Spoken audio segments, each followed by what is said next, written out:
राजा जनक।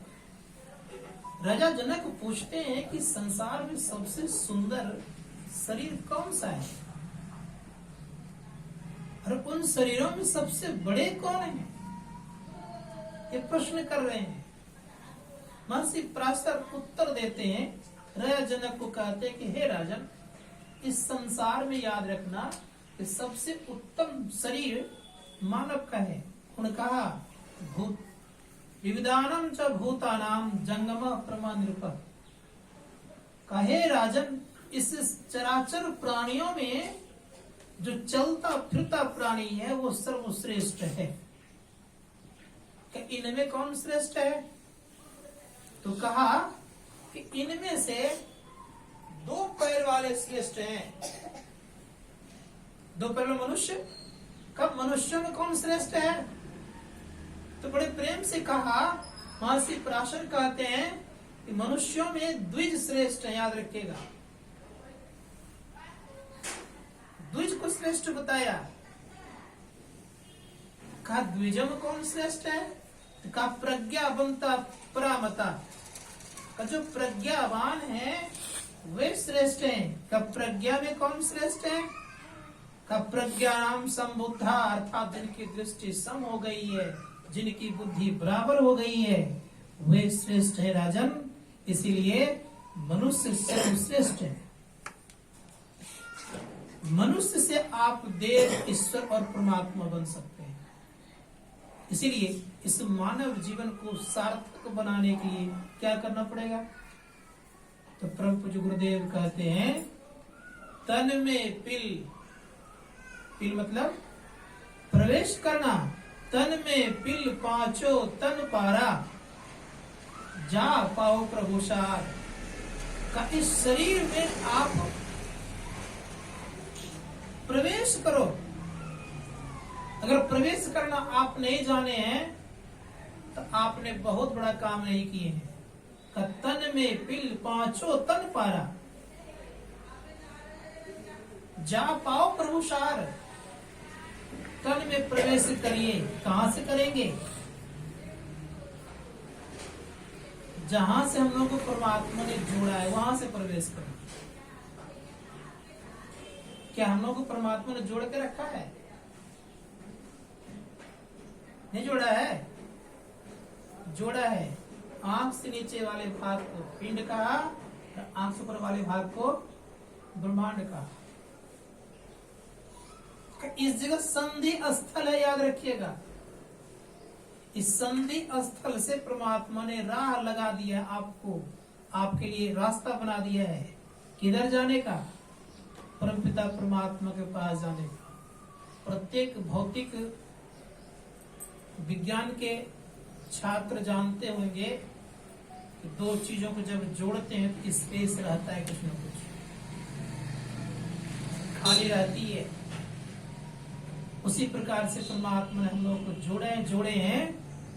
तो आंख से ऊपर ब्रह्मांड है और आंख से नीचे पिंड है। यहीं से रास्ता निकला हुआ है।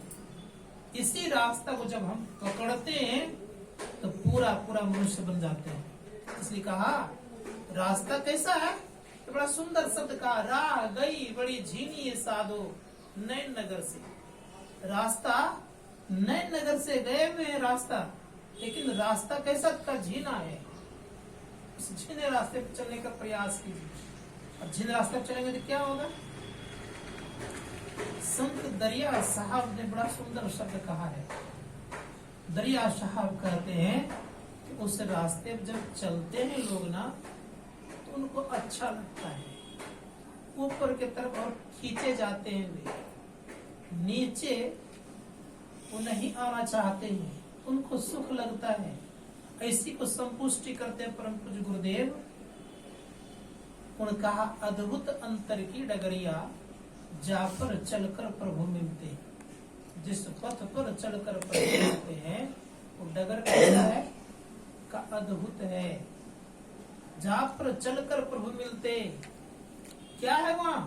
कहा दाता सतगुरु धन्य धन्य जो राह लखा देते। बताने वाला कौन है? कहा सदगुरु हैं। क्या मिलेगा? तो तो बड़े प्रेम से गुरुदेव कहते हैं कि चलत पंथ सुख होत महा है, जहां अजर झरते। सुख चाहिए तो क्या करना पड़ेगा? उस पंथ पर चलना पड़ेगा। चलत पंथ सुख होत महा है, चल चुके हैं कि बाकी है चलना, बाकी हो सकता है, लेकिन प्रारंभ किए कि नहीं किए? संत महात्मा गण का प्रारंभ कर लीजिएगा तो बोलने से पहले आप सुख अनुभव करना शुरू कर देंगे। आपको भीतर भीतर आनंद लगना प्रारंभ हो जाएगा। अगर आप चले हैं तो, नहीं चले हैं तो सोचते हुए खाली सुन रहे हैं। इसीलिए संत महात्मा गण कहते हैं कि करने की कोशिश कीजिए, उस पंथ पर चलने की बहुत मेहनत कर लीजिए। जितना मेहनत इस पेट के लिए करते हैं, उसमें से अगर मान ले ज्यादा नहीं 1/4 भी अगर अपने लिए काम कर लीजिएगा तो शायद फिर अगले जीवन में भी पेट भरने की ये नौबत नहीं आएगी। इतना मेहनत करना आपको नहीं पड़ेगा, इतनी परेशानियां नहीं आएगी। क्यों नहीं आएगी इतनी परेशानियां? कि आप इतनी पूंजी इकट्ठा करके बैठे रहेंगे कि आपको सब कुछ मिल जाएगा। इसे शास्त्रकार ने कहा कि कम से कम उस पथ पर एक बार चलने का बना लीजिए, क्या मन, और मन बनाकर उस पर चलने का प्रयास कीजिए। कुछ भी हो, इस पथ पर मैं चलूंगा। अपने घर के रास्ता को देखना है और अपने घर के रास्ता चलने के क्रम में आप उधर मुख कर देना है। मुख कैसे होगा? कहा मुख होता है जब उस ओर चलना प्रारंभ करते हैं तब। तो अभी हम लोग किधर है? संकल्प प्रणाली एक ग्रंथ है, उसमें कहा गया है कि व्यक्ति प्राय अंधकार में रहता है तो पूरब में रहता है, और पूरब में जब रहता है कि अपने घर की तरफ रुख नहीं करके तो जमराज के घर की तरफ रुख करके रखा है। कर रखेगा थोड़ा सा, जमदूत घिसीट करके नरक की तरफ ले जाता है। गद्य में है इसलिए बोल रहा हूं खाली। तो मनुष्य को चाहिए कि पूरब में ना रह करके कम से पश्चिम में अपना व्यवस्था कर लेनी चाहिए। पश्चिम कहते प्रकाश को। अगर हम प्रकाश में अपने आप की व्यवस्था कर लेते हैं तो कहा कि आपको जम घसीट करके नहीं ले जाएंगे। आप के अंदर में मरने के वक्त जो दुख की प्रवृत्ति आएगी, आपके जीवन में दुख जो आता है वो नहीं आएगा।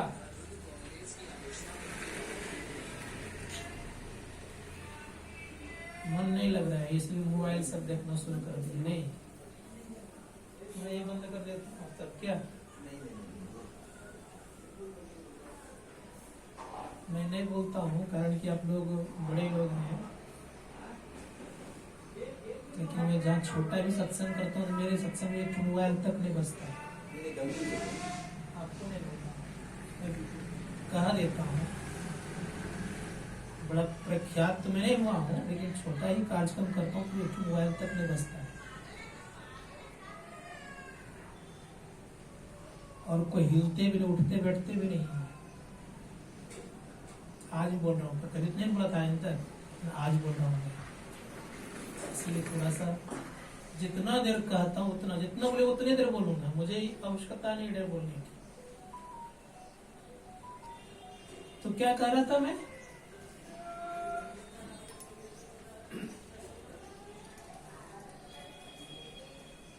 उस प्रणाली में कहा गया कि मनुष्य कम से कम अपने को पश्चिम दिशा की तरफ ले जाने का प्रयास और प्रयत्न करे। तीसरी बात कही गई उसमें स्पष्ट कि अगर व्यक्ति पश्चिम से अपने आप को दक्षिण की तरफ ले जाता है, शब्द की धार को पकड़ लेता है, तो कहा गया कि वह मनुष्य जीते जी एक ईश्वरत्व गुण में आ जाता है, वो ईश्वर बन जाता है। इसीलिए हम लोग अंधकार में हैं जो जीव है याद रखेंगे तो अंधकार से अपने आप को प्रकाश में जाने का प्रयास करेंगे।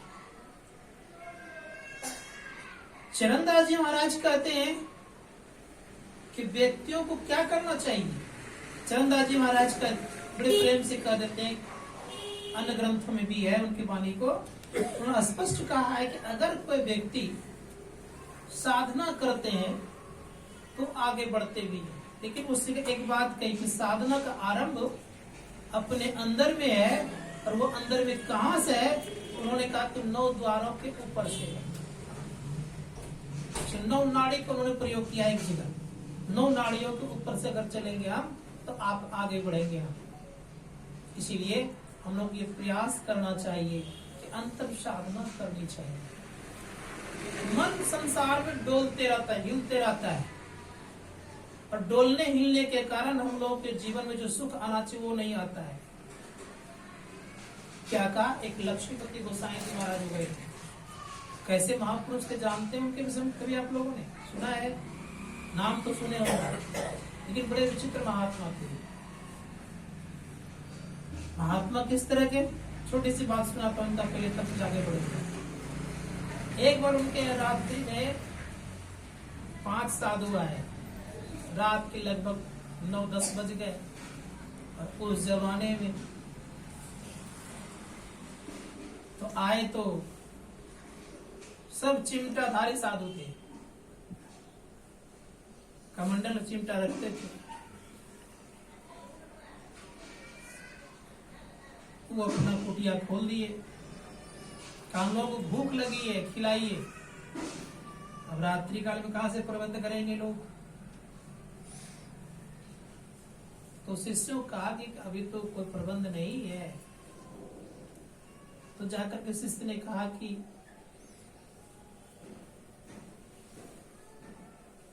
वो लोग नहीं मानते हैं। तो 5 साधु होने के नाते चिमटा दिखाए। का चिमटा देख रहे हो, अगर भोजन नहीं कराओगे ना, कितना चिमटा मारेंगे ना, सब साधुता निकली जाएगी तुम्हारी। लक्ष्मीपति जी गोसाई जी महाराज कहते हैं कि नहीं मानेगा इन लोग भोजन किए बिना। शिष्य कहते गुरुदेव कुछ भी नहीं है, क्या दो खाने के लिए। और लोग करे खीर खाएंगे, रात में दूध कहां से आएगा, चावल कहां से आएगा, चीनी कहां से आएगा। का एक काम करो, बिहार में कभी अगर गए होंगे आप लोग तो देखिए तो रोड पर बालू बहुत ज्यादा दिखता है, महीन बालू का। एक सूप बोलता है उधर, एक सूप उठा करके बालू ले आओ, गड्ढे में जो पानी है ना वो पानी डालता है, आंच लगा दो, आग लगा दो, चूल्हा जला दिया गया, गड्ढे में पानी था उसको ला करके बर्तन में दे दिया, बालू उसमें डाल दिया, का आंच लगा दो, आंच लगा दिया गया, खीर बन करके तैयार हो गया। 5 साधुओं को बिठाया, बिठाने के बाद परोस दिया। वो लोग खूब बढ़िया से खाए। सब कोई बोलने लग गए कि ऐसा खीर कभी हम लोगों ने खाए ही नहीं थे, पहली बार इस तरह खीर खाया, बड़ा स्वादिष्ट लग रहा है। खा पी लिया, आराम करने की जगह दे दिए गए। सुबह जब कमंडल लेकर के बाहर गए तो सबके पेट से बालू निकल रहा है। पूछा कि क्या तुम्हारे पेट से क्या निकला? कहा बालू। उसने कहा बालू। 5 ने कहा बालू बालू। गए महाराज जी के पास, कहा महाराज हम लोग के पेट से बालू क्यों निकल रहा है? कहा बालू खाए तो क्या खीर निकलेगा, बालू ही तो खाए थे। उन्होंने कहा है बड़ा सुंदर शब्द, उनकी वाणी है, वे कहते हैं चंचल चित्त को स्थिर कर, ये मनुष्य का कर्तव्य याद रखिएगा, कोई अन्य जीव धारण नहीं कर सकता है। चंचल चित्त को स्थिर कर, चौथे में चित्त ला, चंद्र सुधारस चाखी के चिंता मणि पद पाओ। चंचल चित्त को स्थिर करिए। कहाँ रखिए? का चौथे में चित्त को लगाइए। चौथे मतलब चौथे कहते तुरीय को। अभी हम लोग कहां पर हैं? हम लोग अभी जागृता अवस्था में हैं। तुरीय कब बनेगा? जब अज्ञा चक्र में आप स्थिर होइएगा, यहां से तुरीय प्रारंभ होता है। संत महात्मा गण कहते हैं कि जब अज्ञा चक्र में ठहर गए तो तुरीय प्रारंभ हो गया, और जब तुरीय प्रारंभ हो गया तो तुरीय का दौड़ बहुत दूर तक है। कहां तक है? तुरीय होता है कैवल्य मंडल तक। संत महात्मा गण कहते हैं कि यहाँ तक तुरीय होता है। इसीलिए विचार करना होगा कि चित्त को क्या करना पड़ेगा? का चित्त को स्थिर करिए, चंचल चित्त को स्थिर कर। चौथे में चित्त लाओ। परिणाम क्या होगा? करें कि चंद्र सुधा रस चाखी के चिंता मणि पद पाओ। का चंद्र सुधा रस को चखने का प्रयास करना चाहिए। मैंने कल विजय उकन कहा था कि चंद्रमा में अमृत अगर होता तो घटता बढ़ता क्यों?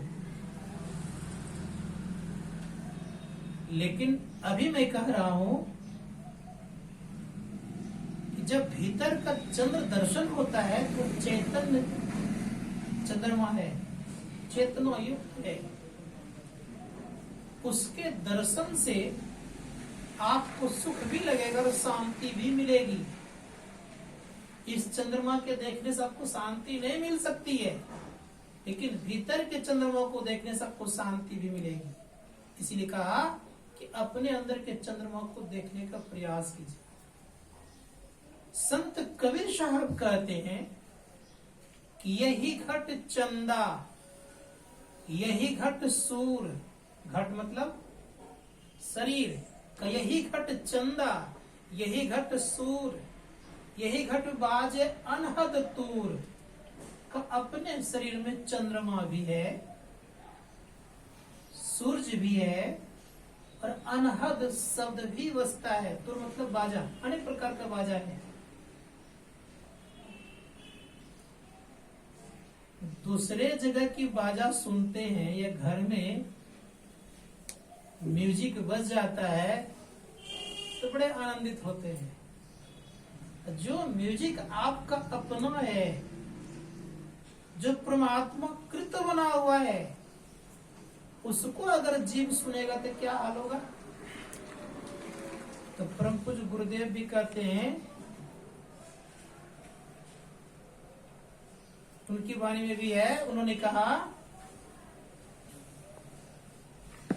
कि प्रत्येक व्यक्ति के अंदर में 5 प्रकार के बाजा हैं। समय हो गया क्या? 10 बजे तक बोले थे ना, 10 को पार कर दिया। क्या करें?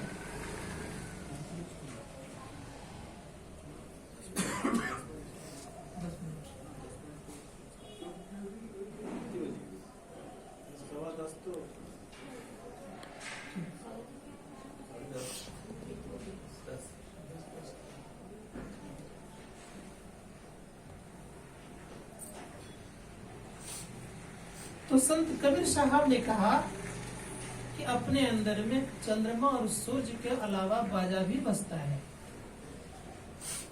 गुरु महाराज भी क्या कहते जानना चाहिए? गुरु महाराज कहते प्रत्येक मनुष्य के अंदर में 5 प्रकार के बाजा है, 5 नौबत बजते रहते हैं। इसलिए उन्होंने कहा पंचम सृष्टि के 5 केंद्र है, सज्जन जानिए। सृष्टि के 5 ही केंद्र हैं, स्थूल, सूक्ष्म, कारण और महाकारण और कैवल्य। एक केंद्र कहाँ का है? केंद्र कहते हैं स्थूल और सूक्ष्म के बीच को एक केंद्र कहते हैं। सूक्ष्म और कारण का बीच एक दूसरा केंद्र है, कारण और महाकारण का बीच एक तीसरा केंद्र है। महाकाल कैवल्य का बीच चौथा केंद्र है, और कैवल और परम पद का जो बीच है ये पांचवा केंद्र, याद रखिएगा। इस पांचवा केंद्र से परमात्मा का निज आवाज है। इसीलिए गुरु महाराज कहते हैं, बजती है 5 नौबतें, सुन एक एक को, प्रति एक पे चढ़ जाके निज नाम खोजना। मैं शब्दात्मक बात कर रहा हूँ कि प्रत्येक केंद्र पर आवाज होती है, लेकिन प्रत्येक केंद्र पर जब आवाज होती है तो साधकों को ये चाहिए एक एक आवाज को सुन सुन करके चढ़ते जाना चाहिए। और जब वो चढ़ते हैं तो परिणाम क्या होता है? वो 5वें केंद्र पर जब पहुंचते तो गुरु महाराज कहते हैं, पंचम बजय धुर घर से जहां आप विराजय, गुरु की कृपा से नहीं तहां पहुंचे पड़ेगा। एक गुरु की कृपा से वो शब्द मिलता है और व्यक्तियों को परमात्मा तक पहुंचना होता है। इसीलिए संत महात्मा ने कहा कि प्रत्येक व्यक्ति के अंदर में वो शब्द है। संत कबीर साहब कहते हैं कि जो नहीं सुन पाते हैं उनकी स्थिति क्या होगी? तो संत कबीर साहब कहते हैं, 5 नौबत बाजती होत 36 राग। 5 नौबत बजा, राग कितने हो गए? 36। 5 नौबत बाजती होत 36 राग। सो मंदिर खाली पड़ा, क्या होगा परिणाम? बैठन लागे काग, नहीं बैठे काग। इसके लिए अपने अंदर की बाजा को सुनिए, नौबत को सुनिए। जो सुनेंगे तो क्या होगा? आपने देखा होगा कि परम पूज्य गुरुदेव का शरीर जब छूट गया, बर्फ में उनको रखा गया था। पार्थिव शरीर को बर्फ में रखा गया है। बर्फ के पानी को भी लोग भर भर करके बोतल में रखते हैं। हम लोगों का शरीर छूटेगा तो छुआ जाएंगे ना एक बार उस मृतक शरीर से, क्या होगा परिणाम? नहाएंगे, कपड़ा बाहर में खुलवाएंगे। क्या कारण है? आपने संपूर्ण संसार को कमा के रखा है, फिर भी आपको छूने से लोग नहाते हैं। और उन्होंने तो संसार को त्यागा, तो परिणाम क्या मिला? उनके मृतक शरीर के जो क्या कहते वो है राख, जो जलाया जाता है, उनको भी लोग देह में और मस्तिष्क में लगाते हैं। कितना अंतर है? आपने संसार का धन कमाया तो लोग छूने से भी डरता है, डरने लग गए लोग। और उन्होंने परमार्थ धन कमाया, लोग छूते भी हैं और राख भी माथा में घसते हैं, लगाते हैं। कितना अंतर है? और उस जल को लोग रखते हैं तो रोग निवारण भी उनका होता है। अब आप सोचिए, इसीलिए संत महात्मा गणों ने कहा कि फर्क है हम आप में और उनमें। उन्होंने क्या किया? परमात्मा की आवाज को सुने, हम लोगों ने संसार की आवाज को सुने, ये नहीं किए। उन्होंने परमात्मा को समय दिए, हम लोग किसको समय दे रहे हैं? संसार को दे रहे हैं। कितना फर्क है? इसीलिए सोचना पड़ेगा कि कितना उन्होंने क्या दिया है लोगों को। उनके लिए लाखों लोग रोएंगे, हमारे लिए, आपके लिए, घर के सदस्य विशेष वैसी। इसीलिए शास्त्रकार कहते हैं कि ऐसी पूंजी कमाइए, ऐसा धन कमाइए कि दिन दिन बढ़े, घटे नहीं। कौन सा धन कमाना चाहिए? और ले भी जाए तो लोगों को पता ना चले कि इनके पास धन है। वो कौन सा धन है? मीराबाई कहती है, मैंने वो धन कमाया है जिस धन को दिन दिन बढ़ाने का काम होता है। पायो जी मैंने राम रतन धन पायो, खर्चे न होवे चोर न लेवे, दिन दिन बढ़त। कोई ऐसा बैंक बना है क्या? बन गया है, दिन दिन में सब आया बढ़ने वाला, दिन दिन बढ़त सब आयो। और ऐसी स्थिति है खर्च भी नहीं होगा और चोर भी नहीं लेंगे। इस संत महात्मा ने कहा उस धन को कमाइए। उस धन को जो कमाएंगे तो क्या होगा? तो परम पूज्य गुरुदेव कहते हैं जो उस राम नाम धन को कमाते हैं तो क्या होता है परिणाम? तो गुरु महाराज कहते हैं राम नाम अमर नाम, भजो भाई सोई। वो अमर नाम है। सोई सत धुन सब घट घट होई, तो सबके घट घट में वो हो रहा है। उस अमर नाम को जो जानता है तो क्या होगा? वो भी अमर हो जाएगा। संसार के धन को कमा लीजिएगा तो अमर आप नहीं हो सकते, लेकिन वो धन अगर कमा लीजिएगा तो कहा आपको अमर कर देंगे, आप अमर हो जाएंगे। केवल आप ही होंगे, और कोई भी होगा अमर? संत कबीर साहब से पूछा जाए कि और कोई अमर होंगे कि केवल करने वाले ही अमर होंगे खाली? संत कबीर साहब कहते हैं उस नाम को कहा आदि नाम, प्रारंभ का नाम, शुरुआत का नाम, सृष्टि का आरंभ का नाम है वो। इसलिए कहा आदि नाम निज सार है, बूझी लेहु सो हंस। जो बूझते हैं उस नाम को, बुझना समझना, जो समझ जाते हैं वो हंस बन जाते हैं। हंस किसको कहते हैं? हंस उसको कहते हैं कि जो दूध और पानी को अलग कर दे।